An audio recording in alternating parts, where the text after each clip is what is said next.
Hello everyone, welcome. Today I'm going to show you how to achieve this makeup look using a full face of COVERGIRL Cosmetics. This is a completely unsponsored video, and I decided I wanted to do a full face of COVERGIRL because I had recently purchased some new releases from the brand.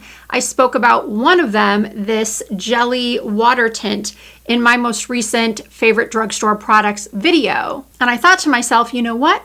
I haven't tried COVERGIRL products in such a long time. And I was just really interested to see myself what a full face of COVERGIRL would look like. And as you'll see throughout the tutorial, so many of the new products I tried, they might not be new products to the brand, but they're new to me, I was really impressed with. And I think you will be too.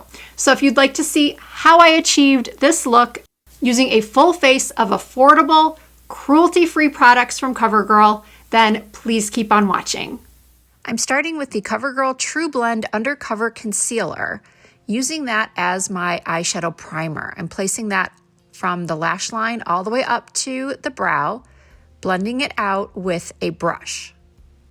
And today I'll be using the COVERGIRL Clean Fresh Clean Color eyeshadow palettes. I'm starting with Shimmering Beige and taking the mid-tone brown in that palette and placing that all over my lid. I'm buffing that on from the lash line up into the crease and then a little bit higher than my crease because my eyes are hooded. So if you have hooded eyes, you always want to take the shadow up a little bit higher so that you can see that gradient of shadow when your eyes are open.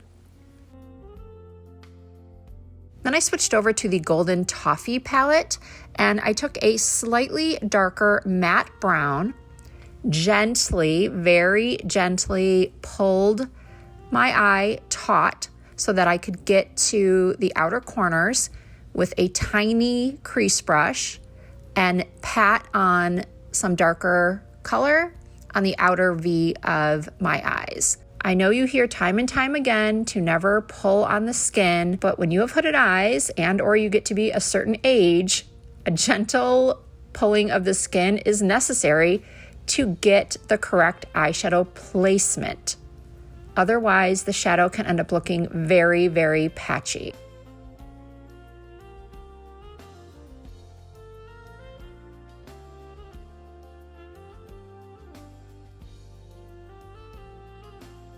Moving back to the Shimmering Beige palette, I'm taking the last color on the right and just patting that onto my mobile lid. As you can see, I do have to raise my brows in order to get the shadow all the way to the inner corners. And then you want to be careful that you don't cover too much of that outer corner depth that you just created. Although you obviously can go back and re-darken that area if necessary. Now this next step is a little bit more specific to my eye shape. Because my eyes are very heavy on the outer corners and sort of turned down, I like to give them a little extra depth and a little extra lift by applying just a touch of a really dark brown. Well, this isn't that dark brown, but it's darker than the other two I used. And I'm using a pencil brush and just sort of packing that on the outer corners, again, just for a little bit of depth and to give the illusion of a lifted outer corner. So if your eyes are not as heavy, you don't really have to do this step, although it does end up looking pretty, I think, on all eye shapes. Here I'm just taking a little eye makeup remover on a cotton round and cleaning up the eyeshadow and sort of angling it up towards my temples. By the way, I found the quality of these eyeshadows to be very good. They're pigmented, easy to blend. I got little to no fallout. I was also really impressed with this liquid eyeliner. It's called Perfect Point Plus. And wow, if you want to get the tiniest, not tiniest, but like the thinnest line along your upper lash lines, this is an incredible eyeliner. Here I'm using the shade Espresso, but I've already gone and purchased the black because I found this eyeliner so easy to use. I was able to get the thinnest line, which again is really important when you have hooded eyes. I was honestly so impressed with how easy it was for me to achieve a winged liner using this product. And to soften the line, I just grabbed an angled brush and the dark brown from the Golden Toffee palette and placed that right on top of the liquid liner.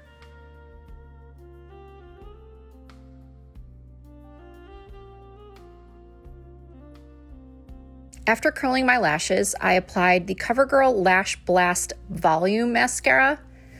I like this mascara. It's fine. I don't love it. I wouldn't go out of my way to buy it, but it's not bad. I know a lot of people love it.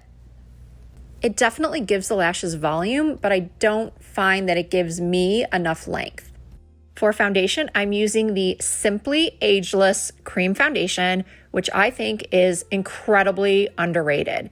This is such a great foundation to use if you want to do your makeup quickly. It goes on so smoothly and it blends easily. It lasts all day long, even on my oily skin, which really, really surprised me because most cream foundations do not last on my skin type.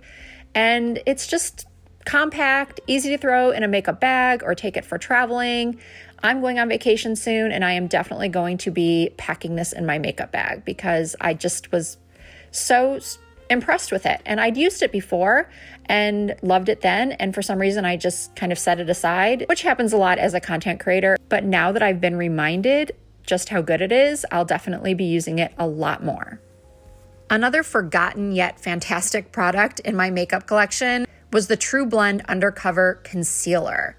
If you're looking for a high coverage, long lasting concealer that's not super hydrating, but also not drying, this is an excellent one to try. Look at how easily I was able to blend that out, how highly concentrated this product is. A little bit goes such a long way, and that coverage is just incredible. To set the foundation, I used the True Blend Loose Powder in the shade Banana. I applied that underneath my eyes and through my T-zone, and I avoided the cheeks because I will be using a liquid cheek tint. I thought I had gathered or purchased everything I would need for this video, but I forgot to get a bronzer. So I'm bronzing my skin with one from Wet n Wild. I thought that would be an okay substitute because it is also a cruelty-free brand and is very affordable. For cheeks, I'm using this new product. It is the Jelly Water Tint, and I'm using the shade Watermelon Splash. This is such a great product. This is the one I spoke about in another recent video. The color is beautiful. You can use it on your lips as well. It's a really good dupe or substitute for Benefit's Benetint. Next, I'm going back with that first mid-tone brown shade that I used in my crease and running that along my lower lash lines, just right up underneath the bottom lashes. And I'm taking that all the way across. And then I'm taking a little bit of the darkest brown on that same angled brush I used for eyeliner and emphasizing just the outer half to 1/3 of my lower lash line. Now using a pencil brush, I'm taking the lightest color in the Shimmering Beige palette and placing that in my tear ducts. Then it's time to fill in my brows. For that, I am using, what is this called? The Ultra Fine Brow Pencil in the shade Soft Blonde. You guys, I honestly don't know if I ever need to buy an expensive brow pencil again. I really love the one from Patrick Ta and the one from Rephr Beauty, but this one is up there with quality, color, longevity. So good. And of course I have to set the brows with a little brow gel. This one was just okay. I wasn't wowed by it. And then I popped on a couple lash clusters because, as I mentioned earlier, I don't think the mascara gave me enough length. So I just popped 2 clusters on each side. And now it's time for the lips. This is the Outlast Lip Stain in the shade Shuggy Girl. This is an excellent alternative to the Huda Beauty lip stains, I think. Some people disagree, but this particular shade went on even better, in my opinion, than the Huda Beauty. So I used the lip stain as lip liner. Then I applied the Jelly Water Tint to the rest of my lip. And then the star of the show. I am so crazy about the Yummy Plumper Gloss, and this particular shade is stunning. It's called Love at Frost Sight, and it's a beautiful shimmering rose. And then I almost forgot that I purchased this skin enhancer for the video. I purchased Rose Beam, and look how pretty this is. This is very reminiscent of the House Labs highlighter sticks. Gives you the exact same effect. It's so pretty.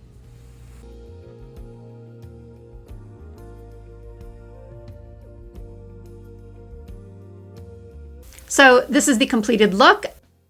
As I said during the intro, I am very, very pleased with how the look turned out. From the foundation to the concealer, to the eyeshadow, to the brow products, to the jelly tint, the highlighter, the lip combo. Not only am I glad that I did this video for you, but I also did it for me because now I have discovered many products that are going to go back into my rotation, or even in some cases, my daily makeup bag. I will have all of the products and the shade names listed and linked down below in the description box. I will also tag what I can through YouTube Shopping, although YouTube Shopping doesn't always allow me to select the exact shade of the product. What I've been told is that they are in the process of changing that, and they're also trying to make the little tags that come up on screen with the product a little bit smaller. They've heard your complaints, they've heard creator complaints. We all want those YouTube Shopping links to be a little bit smaller and not take up so much room on the screen. If you did enjoy this video, please give it a thumbs up. I really appreciate that. If you have not already subscribed to my channel, I would love to have you in the Risa Does Makeup family. All you have to do is just hit that subscribe button. I do upload new videos at least twice per week. You can also find me over on Facebook, Instagram, and TikTok under the same username, Risa Does Makeup. Thank you all so much for watching. I hope to see you in my next video.